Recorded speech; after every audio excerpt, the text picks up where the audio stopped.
یہ منفرد اعزاز ہے، امہات المؤمنین بھی ہے، ازواج مطہرات بھی ہیں، لیکن یہ اعزاز فقط سیدہ کائنات کو حاصل ہے جن کی زندگی کی کوئی نماز کبھی قضا نہیں ہوئی۔ اس کی وجہ یہ ہے حیض کی کم از کم 10 دن ہوتے ہیں، نفاس کے 40 دن ہوتے ہیں، لیکن حضرت امام حسن مجتبی نماز ظہر کے بعد تشریف لائے اور حضرت سیدہ کائنات نے نماز عصر جماعت سے پڑھی تھی۔ یہ منفرد ایک شان ہے حضرت سیدہ کائنات کی۔ میرے پاک محبوب علیہ السلام کے صحابی حضرت انس بن مالک جو خادم خاص ہے رسول اللہ صلی اللہ علیہ وسلم کے، فرماتے ہیں میں کبھی سیدہ پاک کے سامنے نہیں گیا تھا شرم و حیا کی وجہ سے، حالانکہ گھر کے خادم خاص تھے۔ کبھی کبھی رسول اللہ صلی اللہ علیہ وسلم مجھے سیدہ کائنات کہاں بھیج دیا کرتے تھے، لیکن میں دروازے کے باہر آنکھیں بند کر کے نگاہیں جھکا کے کھڑا رہتا، اور جو بھی پیغام ہوتا میں پیغام پہنچا کے دوڑتا ہوا واپس چلا آتا۔ فرماتے ہیں کہ ایک دن میں نے اپنی امی جان سے پوچھ لیا، اے امی جان آپ نے تو سیدہ کائنات کو دیکھا ہے، بتائیں تو صحیح ان کا حسن کیسا تھا؟ تو حضرت انس بن مالک فرماتے ہیں میری امی جان نے مجھے بتایا کہ اے انس کانت القمر لیلۃ البدر، فرمایا 14ویں کا چاند اتنا حسین نہیں ہے جتنی مصطفیٰ کی شہزادی حسین ہے۔ فرمایا میں زندگی بھر اس کو نگاہ اٹھا کے دیکھ تو نہیں سکی ہوں، اس کے چہرے پہ نورانیت اور حساسیت و بشاشیت اتنی ہے، میں نے کبھی نگاہ بھر کے دیکھا تو نہیں ہے، لیکن جتنا دیکھا ہے میں یہ بتا سکتی ہوں اس کا چہرہ 14ویں کے چاند سے زیادہ حسین ہے۔ حضرت سیدہ کائنات رضی اللہ تعالیٰ عنہ، آپ کی عمر مبارک ابھی 9 سال تھی، آپ کی امی جان حضرت خدیجہ الکبریٰ رضی اللہ تعالیٰ عنہ کا وصال با کمال ہو گیا۔ میرے پاک محبوب علیہ السلام نے اپنی شہزادی کی تربیت کس انداز میں فرمائی ہے، کنز العمال کی جلد 6 صفحہ نمبر 278 پڑھیں۔ حضرت سیدہ عائشہ صدیقہ رضی اللہ تعالیٰ فرماتی ہیں ما رأیت احد قط من اشبہ رسول اللہ صلی اللہ علیہ وسلم من خلقہ وجسدہ وعلی حیاتہ،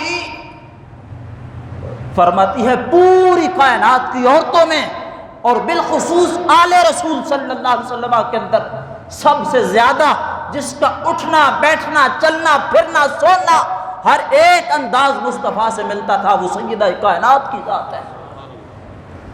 اور آپ فرماتی ہیں ما من افضل اہل النساء اہل الجنت و اہل العالمین قط علی فاطمہ، فرماتی ہیں میرا یہ عقیدہ ہے سیدہ کائنات کے بارے میں، حضرت عائشہ صدیقہ کا یہ عقیدہ ہے۔ آپ فرماتی ہیں کائنات کی تمام عورتیں تو عورتیں رہیں، جنت کی تمام عورتوں سے بھی میں سب سے افضل حضرت سیدہ کائنات کو سمجھتی ہوں۔ حضرت سیدہ کائنات حضرت فاطمہ الزہرا رضی اللہ عنہ کی تربیت میرے کریم آقا علیہ السلام نے کیسے فرمائی؟ خطیب تبریزی نے مشکات المصابیح کے حاشیہ میں اس بات کو نقل کیا ہے، اور اسی بات کو ملا علی قاری علیہ رحمہ نے اشعۃ اللمات شرح مشکات جو فارسی کی شرح ہے اس میں نقل فرمایا ہے میرے پاک محبوب علیہ السلام کی گود میں جب حضرت سیدہ کائنات بیٹھا کرتی تھی فتقبل علی رسول اللہ صلی اللہ علیہ وسلم رقبۃ عن فاطمہ، میرے پاک محبوب علیہ السلام کثرت سے حضرت سیدہ کائنات کی گردن مبارک کو چوما کرتے تھے، اور آپ فرمایا کرتے تھے حضرت سیدہ کائنات کی گردن مبارک سے مجھے جنت کی خوشبو کا ذائقہ آتا ہے۔ اور میرے پاک محبوب علیہ السلام جب بھی سیدہ کائنات کو سامنے بٹھاتے تھے تو سورۃ طٰہٰ اور سورہ یاسین کی تلاوت فرماتے تھے۔ حضرت امام مالک علیہ رحمہ موطا امام مالک کے صفحہ نمبر 186 پہ جلد اول میں نقل کرتے ہیں، آپ فرماتے ہیں سیدہ کائنات رضی اللہ تعالی عنہا وسلام اللہ علیہا کو سامنے بٹھا کے سورۃ طٰہٰ اور سورہ یاسین کی تلاوت کرنے کا مقصد کیا تھا؟ فرمایا اصل مقصد یہ تھا سیدہ کائنات کے خون سے کریم آقا علیہ السلام کی نسل نے آگے چلنا تھا، اور پھر اسی خون سے حضرت امام حسین رضی اللہ عنہ نے کربلا کے اندر اپنا پورا قمہ قربان کروانا تھا۔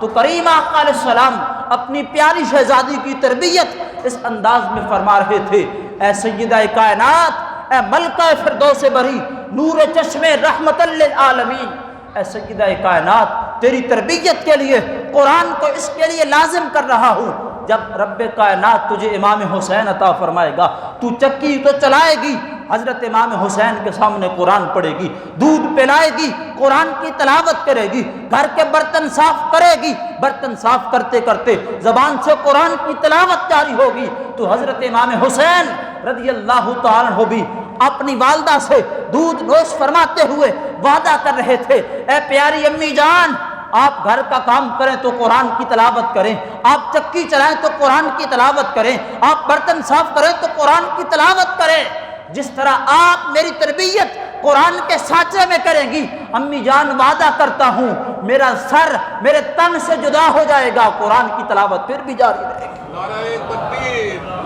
نعرہ رسالت، یا رسول اللہ، عظمت شان اہل بیت زندہ باد۔ فرمایا وہ دودھ جو حضرت امام حسین نے نوش فرمانا تھا اور وہ خون جو سیدہ کائنات کے وجود سے مل کر حضرت شہزادہ کونین حضرت امام حسن مجتبی اور حضرت امام حسین رضی اللہ عنہ کی صورت میں کائنات والوں کو ملنا تھا، سارے کا سارا فیض حضور اکرم صلی اللہ علیہ وسلم کی تربیت کا اثر تھا۔ میرے پاک محبوب علیہ السلام نے اپنی بیٹی کا نام فاطمہ رکھا ہے۔ ترمذی شریف میں امام ترمذی لکھتے ہیں ان اللہ تعالی فاطمہ سمیت عن ذریتها وعن محبیها عن النار، فرمایا فاطمہ اس کو کہا جاتا ہے کہ جس کو خود اور اس کی آل کو اور ان سے محبت کرنے والوں کو اللہ نے جہنم سے آزاد فرما دیا۔ حضرت سیدہ کائنات کا ذکر کتنا عظیم ہے۔ میرے پاک محبوب علیہ السلام فرماتے ہیں الفاطمہ بضعۃ منی، فرمایا فاطمہ میرے جگر کا ٹکڑا ہے، فمن ابغضها فقد ابغضنی، جس نے سیدہ کائنات کو تکلیف پہنچائی اس نے مجھے تکلیف پہنچائی۔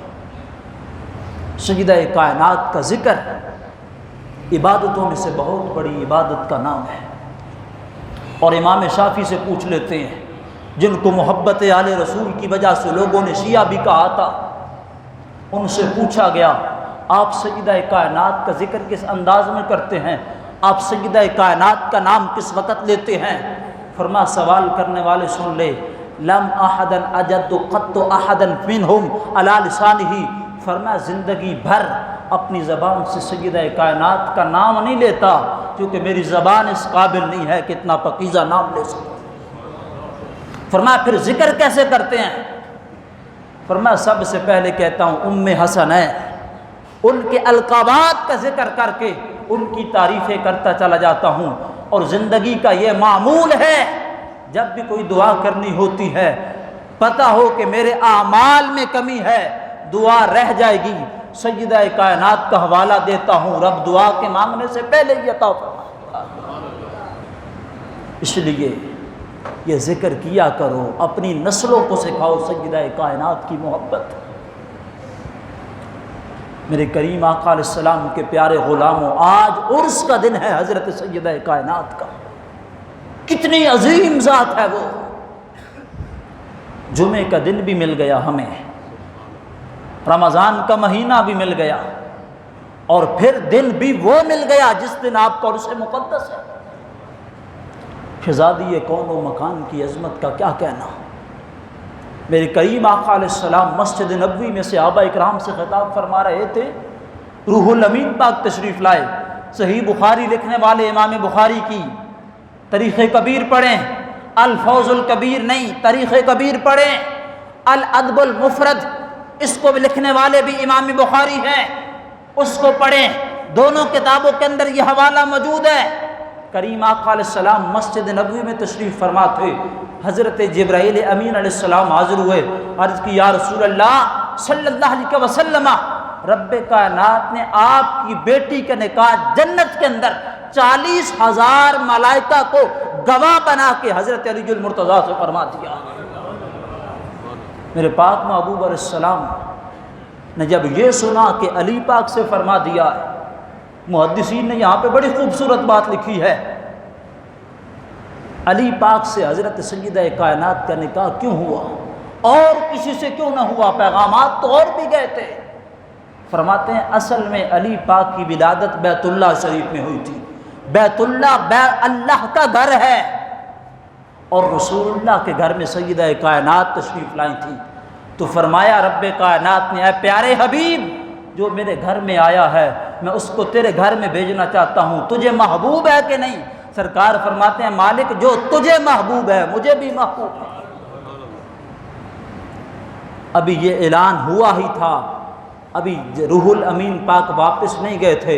علی المرتضیٰ شیر خدا میرے پاک محبوب علیہ السلام کی بارگاہ میں پہنچے، اور پہنچنے کے بعد اپنی نگاہیں جھکا کے نیچے بیٹھ گئے۔ جب بیٹھے تو میرے پاک محبوب علیہ السلام کے شرم و حیا کی وجہ سے بول نہیں پا رہے تھے۔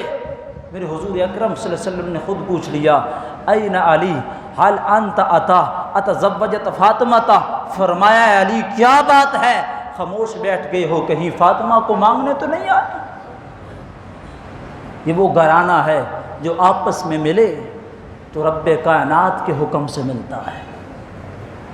حضرت سیدہ کائنات حضرت فاطمہ الزہرا کی بچپن کی زندگی کا ایک واقعہ آپ کے سامنے رکھتا ہوں، پھر حضرت علی المرتضیٰ پاک سے جو آپ کا عقد ہوا، پھر امت مصطفیٰ کو کیا اعزاز ملا، وہ بات بھی آپ کے سامنے رکھتا ہوں۔ حضرت سیدہ کائنات حضرت فاطمہ الزہرا رضی اللہ تعالیٰ عنہ بچپن کے زمانہ میں، ابھی آپ کی عمر مبارک 12 سال تھی، چونکہ 15 یا 16 سال کی عمر میں آپ کا نکاح ہوا۔ حضرت علی پاک کی عمر مبارک اس وقت ایک روایت کے مطابق 21 سال تھی، اور یہ نکاح رمضان المبارک میں ہوا، بعض روایات میں ہے سفر میں ہوا، بعض میں ہے رجب میں ہوا، لیکن اکثر نے کہا کہ رمضان میں نکاح ہوا ہے، رخصتی حضرت سیدہ کائنات کی بعد میں ہوئی ہے، نکاح رمضان المبارک میں ہوا۔ اور سیدہ کائنات رضی اللہ عنہ کثرت سے اللہ کی عبادت کرتی تھی۔ آپ کا ایک لقب بطول بھی ہے، بطول بطل سے ہے، وَاذْكُرِ اسْمَ رَبِّكَ وَتَبَتَّلْ إِلَيْهِ تَبْتِيلًا، بطل کا معنی ہے جدا ہونا، الگ ہو جانا۔ حضرت سیدہ کائنات دنیا سے الگ ہو کر پوری کائنات سے جدا ہو کے اللہ کی عبادت کو اپنا سب سے پسندیدہ مشغلہ سمجھتی تھی۔ حضرت سیدہ کائنات فاطمہ الزہرا سلام اللہ علیہا نماز عصر ادا کر رہی تھی، اور جس مقام پہ نماز عصر ادا کر رہی تھی وہ چونکہ سب سے تنہا تھا، جدا تھا، وہاں پہ ایک سانپ نکل آیا۔ اب یہ بات آپ نے پہلی مرتبہ سنی ہوگی تو چونک گئے ہوں گے کہ کہاں سے بیان کر دی۔ اس کے 6 حوالے میرے پاس اس وقت موجود ہیں، جس کو اعتراض ہوگا فقیر اللہ کے فضل سے گھر کی دہلیز تک اس دلیل کو پہنچائے گا۔ حضرت سیدہ کائنات حضرت فاطمہ الزہرا رضی اللہ عنہا نماز عصر ادا کر رہی ہیں، اور اس حدیث کو روایت کرنے والے پتہ ہے کون ہیں؟ حضرت امام حسین رضی اللہ عنہ خود ہیں، اور پوری کا پورا خاندان اور سلسلہ نسب اور جو راویوں کی روایت کا جو سلسلہ ہے، سارے کے سارے راویوں کو تعلق آل محمد سے ہے۔ آل محمد ہو اور خاندان رسول ہو، خون رسول ہو، جگر گوشہ بطول ہو، اور زبان سے کوئی ایسی بات کہیں جو ہو نا، یہ ممکن نہیں ہے۔ حضرت سیدہ کائنات نماز عصر کا سجدہ ادا کرنے لگی ہیں تو سانپ منہ کھول کے وہاں سے نکل آتا ہے۔ سیدہ کائنات نے خود اپنے بیٹوں سے بیان کیا ہوگا تو پھر آگے وہ بیان کرتے ہیں، ادھر سے سانپ منہ کھولتا ہے، سیدہ کائنات سانپ کی پرواہ کیے بغیر سر سجدے میں رکھ دیتی ہیں۔ جب سر سجدے سے اٹھاتی ہیں، سانپ جل کے راکھ بن چکا ہوتا ہے۔ سانپ کا کام ہے ڈنگ مارنا۔ حضرت امام حسین پاک رضی اللہ عنہ نے پوچھا اماں جان یہ معاملہ ہوا کیسے؟ فرمایا اصل میں معاملہ اس وجہ سے ہوا، رب نے چند فرشتے اس خاندان کی حفاظت کے لیے مقرر کر رکھے ہیں، جن کا فقط یہی کام ہے اس خاندان کی نوکری کرنا، اس خاندان کے کام کاج میں اپنا حصہ شامل کرنا، اور ان کو اس کا اجر بھی ملے گا۔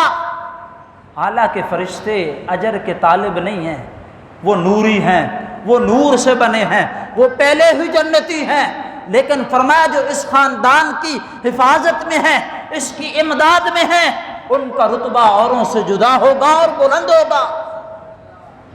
فرمایا رب کائنات نے ان کو حکم دیا اس کو جلا دو، یہ میری پیاری بندی کی عبادت میں خلل ڈالنا چاہتا ہے۔ فرمایا اس کو جلا کے راکھ کر دیا گیا۔ اور جب حضرت امام حسین رضی اللہ تعالیٰ عنہ بھی چھوٹے تھے